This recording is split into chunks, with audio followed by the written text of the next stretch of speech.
선불교에서의 수행이라는 것은 정의하기가 아주 미묘한 점이 있습니다.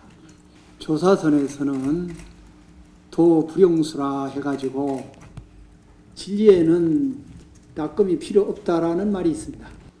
수행자가 선지식을 만나서 법문을 듣고 그 자리에서 깨치면 그 깨달음의 자리는 본래 청정에서 완벽한 곳이기 때문에 닦을 것이 없다는 뜻입니다. 선지식이 법문을 듣고 바로 그 말을 깨쳤다는 얘기를 아마 잘 믿기 어려우신 분들이 계실지 모르지만은 이 선문의 역사 기록이라고 할 수 있는 전등록이나 기타 기록서에 보면 은하에 바로 깨쳤다는 얘기가 수없이 나옵니다. 그런데 초기 불전에도 보니까 바로 깨쳤다는 얘기들이 나와요. 아야 교진녀는 좀 늦게 5일 만에 깨쳤다고 되어 있고 또 목걸린 존자가 또 5일이라 했던가요? 그리고 사리불 존자도 보름 만에 깨쳤다고 합니다.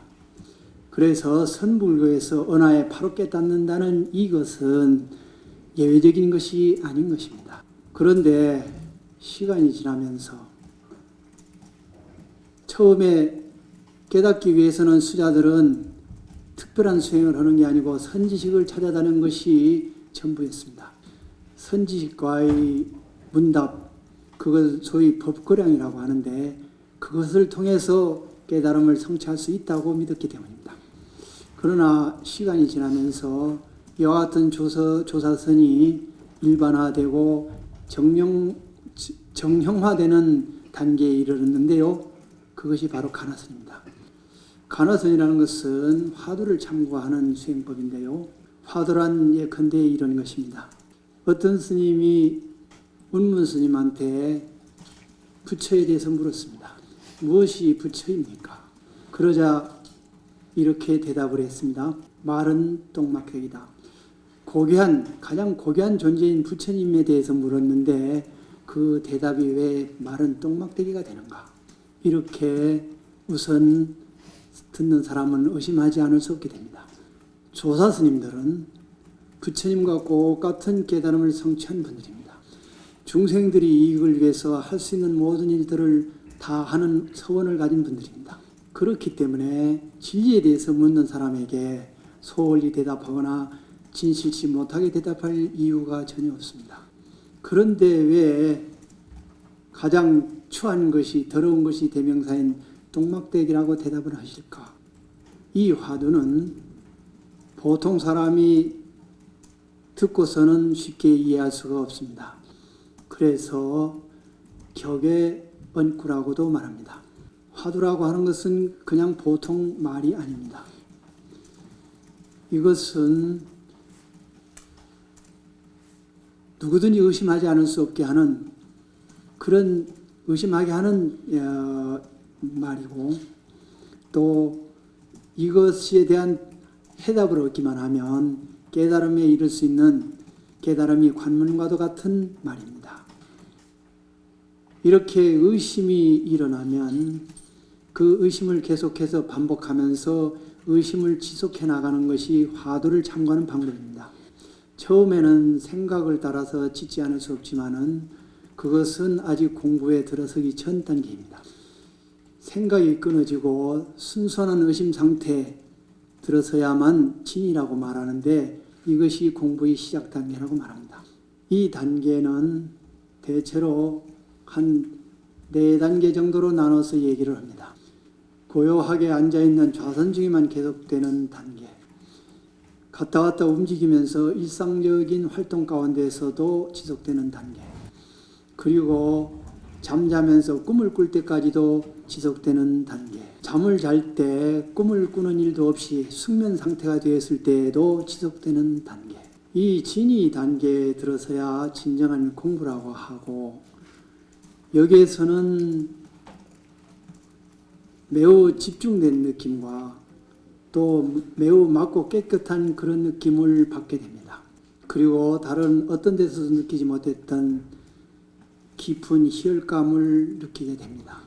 처음에는 이 단계가 끊어짐이 있지만은 점차 수행함을 따라서 끊어짐이 사라져 갑니다. 깊은 숙면 상태까지 화두가 지속이 되면 공부가 매우 깊은 곳에 이르렀다 하고 타성일편이라고 말합니다. 선불교에서는 선정을 권하지 않습니다.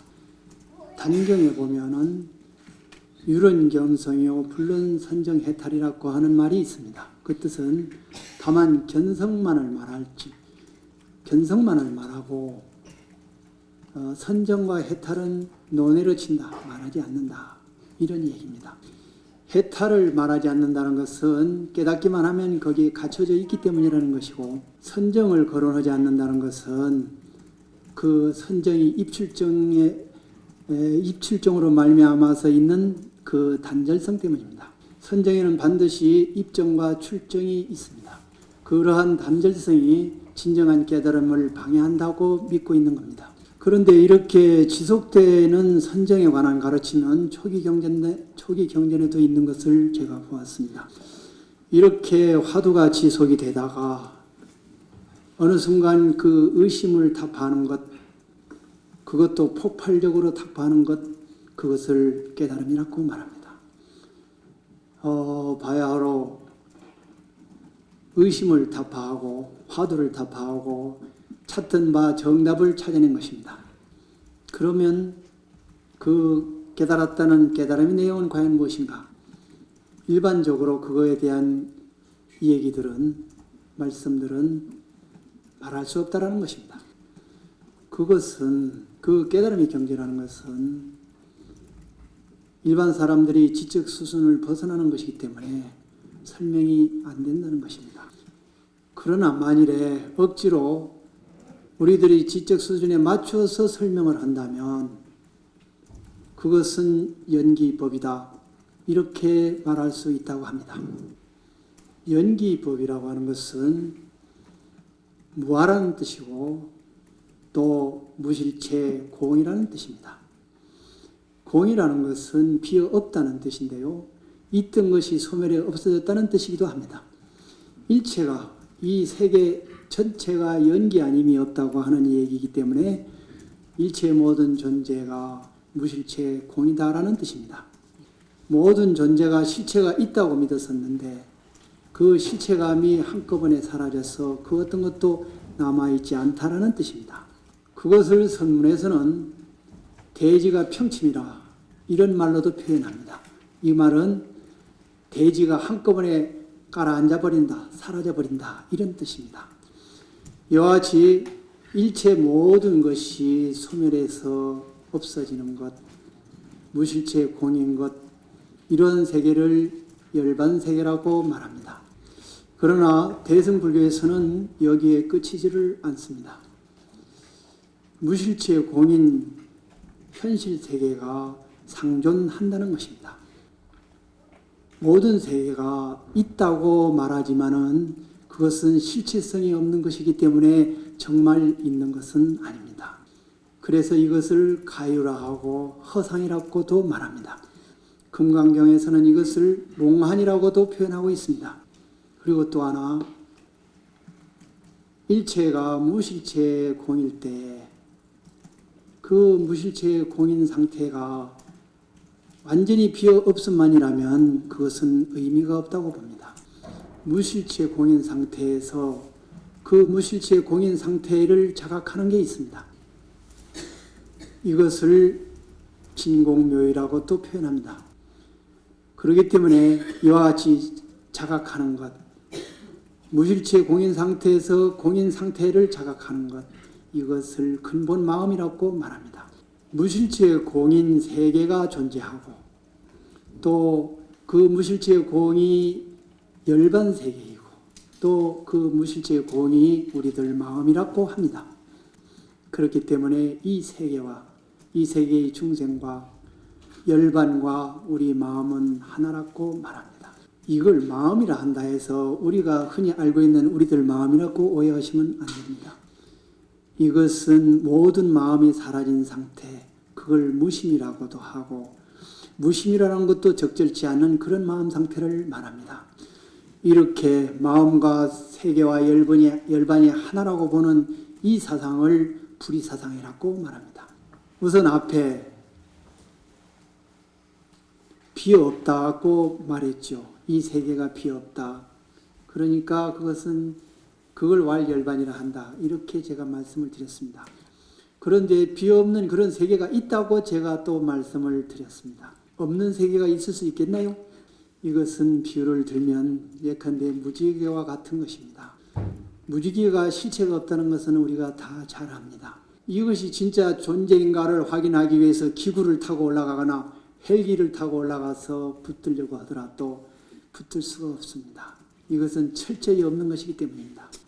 이렇게 실체가 없는 것이지만은 우리는 누구나 무지개를 볼 수 있습니다. 뿐만 아니라 우리는 무지개를 사랑할 수도 있습니다. 이것이 대승에서 깨달은 보살들이 경계입니다.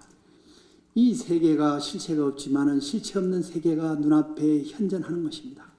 세계가 있고 세계 속에 중생이 있고 중생이 고통이 있습니다. 세계도 실체가 없는 것이고 중생도 실체가 없는 것이고 고뇌도 고통도 또한 실체가 없는 것입니다. 그러나 미혹을 말미암아서 없는 것을 있다고 믿는 사람한테는 고통은 실체가 있는 것이 됩니다. 그래서 실제로 없는 속에서 있다고 잘못 착각을 하고 고통받는 사람들에 대해서 깨달은 보살은 연민을 느끼지 않을 수 없게 됩니다. 또 일체 불의를 깨달아서 일체 모든 세계가 나와 다르지 않다는 것을 느끼기 때문에 중생이 남으로 생각되지가 않습니다. 그래서 중생들에 대한 보살이 끝없는 자비 원행이 시작이 되는 것입니다. 그러면은 이 대승불교의 핵심 사상이라고 할 수 있는 불의 사상이 어떤 것이 있는지 한두 가지만 예를 들고 얘기를 끝일까 합니다. 진망불이라는 게 있습니다.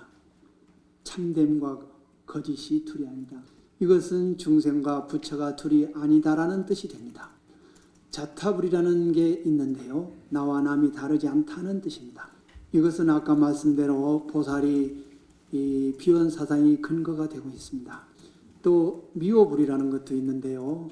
미혹과 깨달음이 다른 것이 아니다라는 것입니다.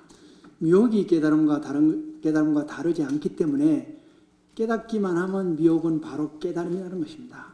그래서 바로 선물한다는 이 돈수 사상이 있게 되는 것입니다.